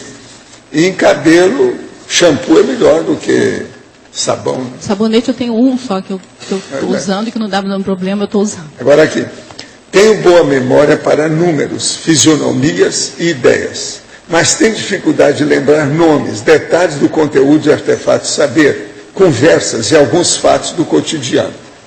Leio mais de 10 livros ao ano e nos últimos 2 anos do mestrado li mais de 200 artigos. Porém, não consegui sentir melhoria. Qual a sugestão para melhorar esse tipo de memória? Olha, aí tem que ver essas drogas que às vezes ajudam. Por exemplo, o ginkgo biloba, o Tanacan. Mas é preciso disso, o médico ver se você pode. Porque senão você vai tomar o Tanacan, ele vai influir nos remédios que você toma, devido à interatividade medicamentosa. É preciso olhar isso com calma. Mas o caso aqui, isso aí está começando a ter hipomnésia. Começa desse jeito que você está mostrando. Isso é típico. Eu, às vezes, tenho esse processo do jeitinho que você está falando aí. Agora, a gente tem dificuldade, primeiro, é com a memória nominativa. O EV ajuda a mexer com o cérebro, ajuda também a evitar sem envelhecimento. Quanto mais EV, mais o cérebro atua, aí depende, né? Porque tem gente que mexe com EV e depois só vai nadar, né? Então o cérebro... Falar nisso, professor, eu tenho uma pergunta para o senhor. Vem na minha cabeça, assim, o ectoplasma neuronial, o neuroectoplasma, ele sai da bainha de mielina ou sai de outro lugar? Eu não sei, né? Do processo todo você tem que notar que ele sai do núcleo de alguma coisa. Então pode da ser maior intimidade é que sai. Mas a parte de fora... Não entendi. Você olha o que é o mais interno, íntimo do processo, e vê a parte fora que fica ali. Então, por exemplo, aí no caso, se tem o processo da mielina, seria mais a mielina. É a mielina, né? Porque veio isso na minha cabeça, assim, de repente... Nada disso está assegurado. Preciso fazer muita experiência aí. Estava conversando e quando entrei em determinado assunto, o meu corono chakra ativou. Senti queimar as contrações. Agora, ao entrar, lembrar o assunto, sinto a mesma sensação no chakra. Por onde posso iniciar a pesquisa para entender o porquê da repercussão do assunto no chakra? Olha, é anotar e ver as sensações da sua sinalética. Isso aí é um processo sinalético, tem que estudar mais. Agora, para você, poderia aprofundar o anti-envelhecimento cerebral, relacionando-o com o cérebro físico utilizado pelos serenões, inferindo sobre as limitações e facilitações do seu uso? Isso é com você que é serenona, eu não sei. Ele está perguntando, anti-envelhecimento é com você. O que a gente sabe, assim, até já estudei, né, bastante sobre serenão, mas não entendo ainda muito, não. Mas um dia eu vou chegar lá. Essa é a minha esperança. A gente tem informação pelo professor Valdo, pela teoria que ele já escreveu aí no Homo sapiens pacífico, que o serenão seria aquele que utiliza 100% do cérebro. Então, isso, a impressão que me dá é que ele mantém aí, apesar do envelhecimento, porque o envelhecimento das fibras é inexorável, né? O corpo vai um dia morrer mesmo. Então, ele vai, no processo para a morte, para a dessoma, ele vai enfraquecendo, né? Então, assim, mas ele, com certeza, ele não vai perder a vivacidade. Existe uma elucubração, uma hipótese tentativa. Pela história, os historiógrafos, eles dizem o seguinte: o gênio é aquela pessoa que equivale a 1 milhão de pessoas daquela nação. Esse é o gênio, tá certo? Então, agora vamos fazer o traslado dessa ideia para a serenologia do serenão. Então, para ter um serenão, nós precisamos ter 1 milhão de pré-serenões. Aí nós vamos ter. Então, por exemplo, se eu juntar vocês todos, pouco a pouco, eu acho que eu vou entender o serenão. Vai dar um serenão. Você está entendendo? Vai dar um serenão. Então, o processo agora é juntar 1 milhão para a gente chegar no processo da genialidade. Agora, o que você acha da minha hipótese? Não é o caso para se estudar? Eu acho. Agora eu lembrei de um outro caso, uma outra coisa que eu li agora, recente, que pode também ter relação com isso. É que assim, eles fizeram exames de pós-mortem, né? E viram que pessoas que estavam com Alzheimer e não apresentavam os sintomas do Alzheimer, eles estavam com o cérebro bem ainda grande ainda, eles não estavam bem atrofiados. Porque a gente vendo a fotografia, né? O cérebro fica todo atrofiado mesmo. E aí a hipótese é que essas pessoas tinham o cérebro muito grande. Entendeu? E mesmo com a atrofia não foi o suficiente para aniquilar aí a condição dele. Aí o serenão deve ter um cerebrão aí. Vamos com calma. Isso não, aí não é verdade, não procede. Pelo seguinte, nos estudos meus de neurologia, aquela coisa toda, uma pessoa que tem cérebro grande, ela pode ter tido uma hidrocefalia cheia de água. Eu tratei de um monte de gente assim. Tem cara cabeçudo que parece que tem uma coroa na cabeça. Talvez eu tão grande. Errado, talvez seja o córtex, alguma coisa totalmente abilolado, ou seja, débil mental. Não, eu posso estar falando alguma coisa errada. Então, vamos com calma com isso. Eu posso estar falando alguma coisa errada, pode ser o córtex, pode ser alguma coisa assim, porque eu não estava excluindo. Outra coisa, eles quiseram estudar e pegaram o cérebro do Einstein, você sabe, muita gente andou estudando aquilo. A única conclusão viável que tem algum processo lógico e racional é que lá o processo não era o tamanho do cérebro, mas as interconexões dos neurônios. Porque é pela interconexão que você vai ver como é que é a pessoa. Então, por exemplo, eu acho que aqui, a maioria tem mais interconexão do que a média do povo lá fora. Mas eu acho que a lógica é essa. Isso é básico. De tudo que eu estudei, o básico é esse. Agora, eu vejo isso muito antes de descobrir esse negócio do Einstein, porque eu recebi uma mensagem psicografada que falava nisso. Assim, o negócio são os links. Escreveu várias vezes na psicografia. Links. Estude isso, os links. Mas é isso também. Depois eles começaram a falar que são as interconexões. Então, glia, dendrito, tudo isso tem que chegar num ponto que vai entrar na sinapse. O negócio todo é esse. Mas o processo, então, de neurônio, ele até um certo ponto é secundário. Então, o tamanho do cérebro, essa coisa toda, tudo é secundário. Outra coisa, o cérebro do Einstein era dos pequenos, não era dos grandes. Entende? Era muito levinho. Então, Rosa, aqui no ar, para a patologia, a terceira linha de baixo para cima, que você fala, os estudos avançados da paracerebrologia na Comunex Interlúdio. Eu gostaria de saber como foi o seu acesso a essas informações. O meu acesso aqui foi na tertúlia. O professor Valdo sempre fala, meu acesso é restrito. Eu ainda não consegui o passaporte lá Mas o AIEC é um que estuda isso. Pois é, o professor Waldo sempre fala que o AIEC faz O parte. outro que ajuda ele é o Espartano, às vezes, nas coisas.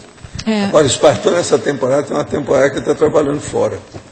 Então, eu já tive notícia. Eu não recebo nenhuma notícia, nem pelo iPad deles. Mas de vez em quando eu fico sabendo. Agora, de qualquer modo, olha, quando eu estava estudando o cérebro, que eu gosto muito de estudar cérebro, eu estava assim, ai gente, tomara que seja isso aqui, assim, que eu possa fazer, sei lá, ser varredora lá da Interlúdio, alguma coisa do laboratório lá quando eu somar, né? Então, assim, eu estou querendo ver se eu vou ter, assim, sabe, vou me candidatar lá, alguma coisa lá desse laboratório aí. Rosa. Oi. Aqui no B, Cristiane. Você acha que, com relação à alergia, né, que a gente estava comentando aí, o assunto anterior, você acha que o aumento dos elementos que podem desencadear alergia na gente tem relação com o desenvolvimento da sensibilidade parapsíquica? Eu acho que tem sim. Mas tem também com outras questões fisiológicas. No meu caso, eu já estou estudando que, no meu caso, tem relação com a questão da pós-pólio também. Porque a pessoa de pós-pólio, ela fica muito mais sensível do que as outras, do ponto de vista fisiológico. Tá certo? Certo. Só que eu acho que a questão do parapsiquismo também. Porque só de você pensar aí a questão da sinalética parapsíquica, que você começa a se predispor a perceber tudo que está em volta, você começa a perceber até a parte física mesmo. Entendeu? Agora, a alergia é uma questão de acúmulo também, né? À medida que a pessoa vai ficando com mais idade, vai acumulando mais. Então, assim, eu hoje, olhando para trás, a minha própria poliomielite, eu faço uma hipótese, porque na época que eu tive, eu tinha 1 ano, e meu pai e minha mãe estavam reformando a casa. E eu tenho alergia à poeira e a cimento. Então, eu fiquei vulnerável. Entendeu? Para mim, eu acho que não foi nada marcado de destino, eu acho que foi um acidente de percurso. E aí, assim, ó, de lá para cá, eu enfrentava poeira, enfrentava cimento, não tinha problema nenhum. Eu só fui ter problema mais sério agora. Depois que eu vim morar na minha casa aqui, que a casa era nova, eu comecei a ter. Porque justamente a idade, né? E aqui tem muito agrotóxico também, na época da soja. Então, assim, eu comecei a ter aqui. Tem muita relação também com o período que você está passando intimamente, e o processo da imunidade sua. Você veja bem, esses dias teve um negócio aqui, lá no restaurante, e então falaram para eu não ir, mas demorou, eu fui lá. Não senti nada. A Mabel, que estava comigo, a gente estava discutindo, saiu de lá, ela teve alergia o dia inteiro, com coriza. Eu não tive nada. Eu estou com minha garganta, meu trato, assim, todo tomado de como se tivesse uma laringite muito forte. A gente está tendo aula lá do lado, né? Pois é, e ontem eu tive a manhã inteira lá. Eu fui ao Salão Verde, fiquei lá uma temporada, estava discutindo as coisas com o Djalma e a Grace. Não senti nada. Então eu digo para você, eu que sou um cara mais sensível, cara da minha idade, essa coisa toda, como é que é? É o período. Então, a minha boca está igual como se eu tivesse tomado café muito quente. Está toda ela assim. Eu não senti nada disso. Mas eu não sinto o cheiro, né, professor Waldo? Então eu não sei me defender. Então, assim, eu só sei que me fez mal depois que me faz mal. Porque vocês que são normais, assim, vocês chegam no ambiente e sabem se está cheirando ou não. Eu não, só sei que vai me fazer mal quando já me fez mal, entendeu? Agora aqui, ó. Gostaria de saber se nos seus estudos houve alguma informação relevante a respeito da fibromialgia, suas consequências e como preveni-la. Não, eu não tive nada. Você quer falar alguma coisa sobre isso? É bom.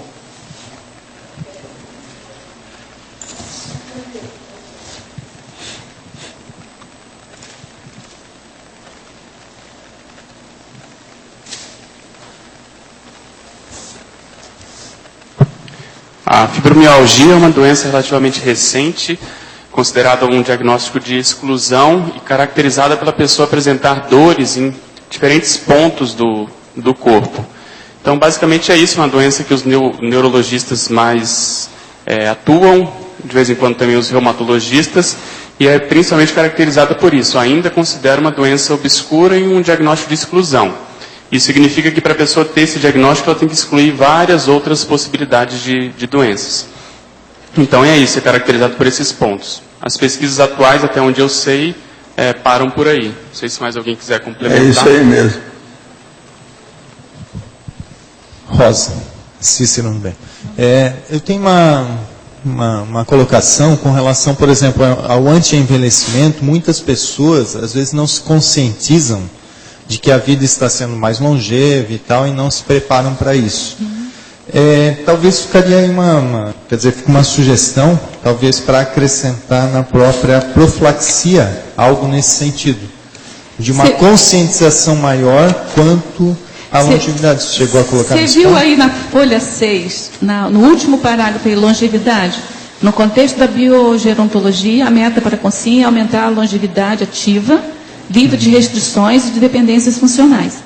A condição essencial para se viver mais e melhor e com melhor qualidade de vida é planejar o envelhecimento. É mais ou menos isso. É mais ou menos isso. É para a pessoa ter consciência, né, de que ela tem que planejar desde jovem, né? Não adianta. Sabe? Não só o planejamento nesse sentido de Por isso eu fazer digo assim, que eu mas tô- a postura mental. Eu estava mais colocando nesse sentido, da pessoa manter uma postura mental favorável a uma vida mais longeva. Nesse sentido. Tá? Mas eu acho que está ok nesse sentido. Olha, eu chamo a atenção de vocês que a professora Rosa estudou 12 ciências aqui e colocou na listagem da interdisciplinologia. Tudo específicas e, vamos dizer, com aproximações simples.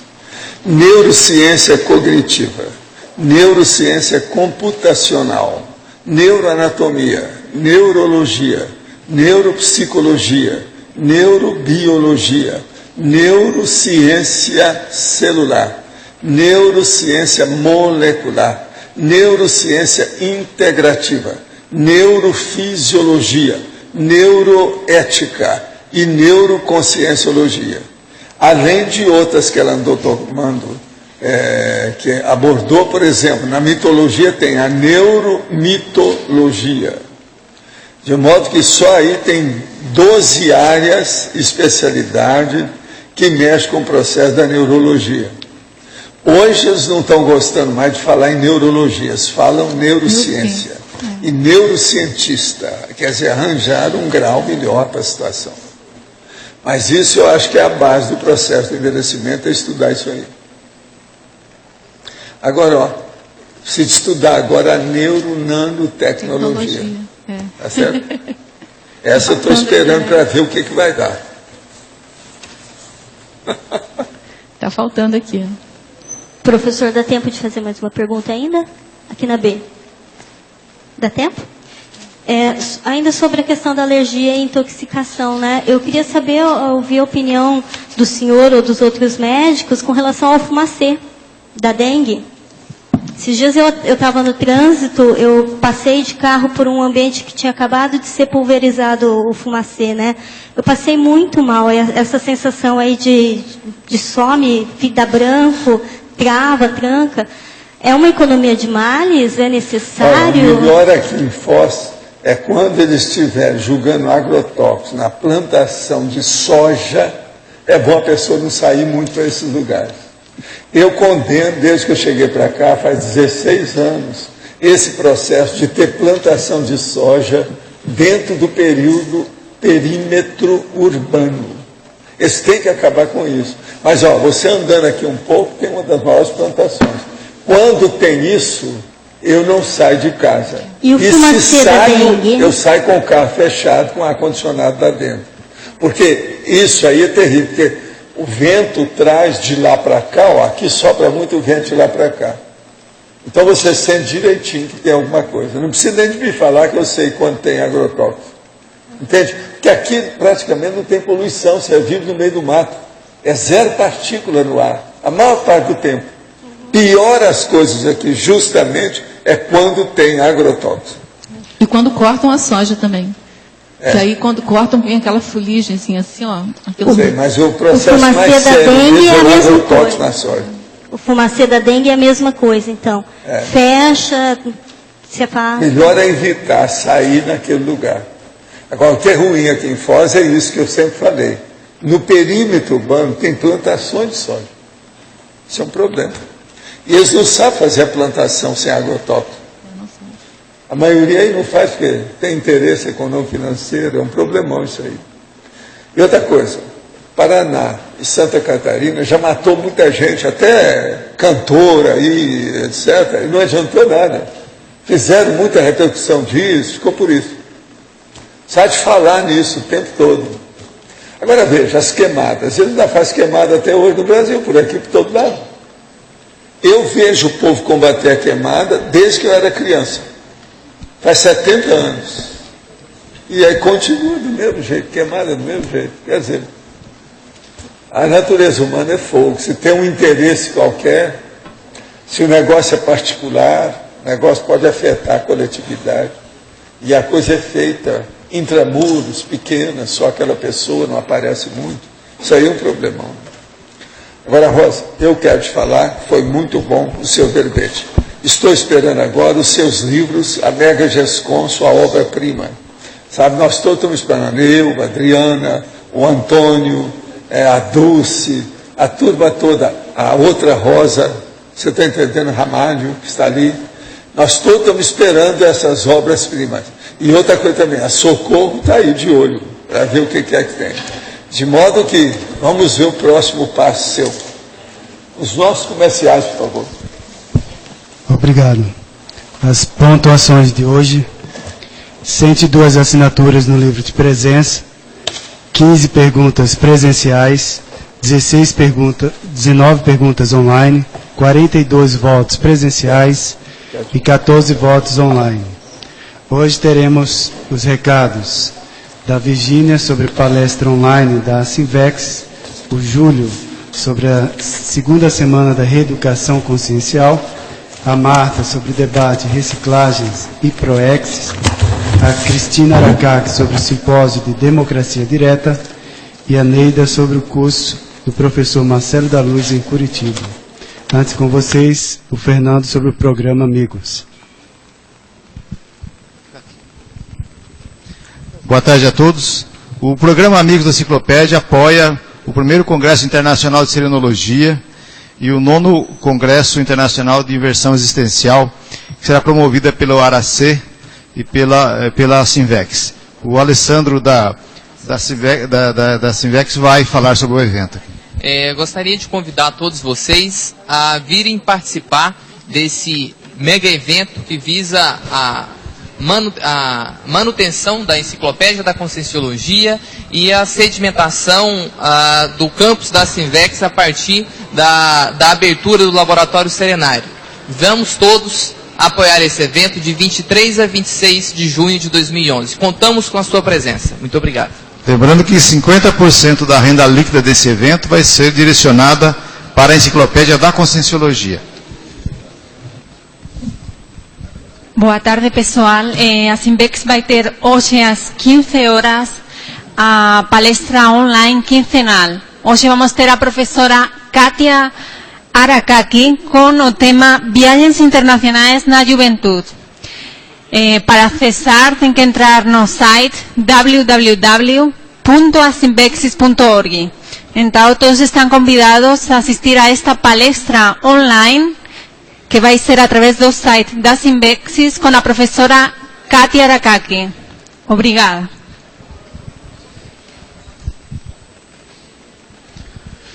Boa tarde a todos. Eu gostaria de convidar novamente a todos aqui para a 5ª jornada de educação conscienciológica a ser realizada aqui no campus CAEC, nos dias 7 a 9 de outubro.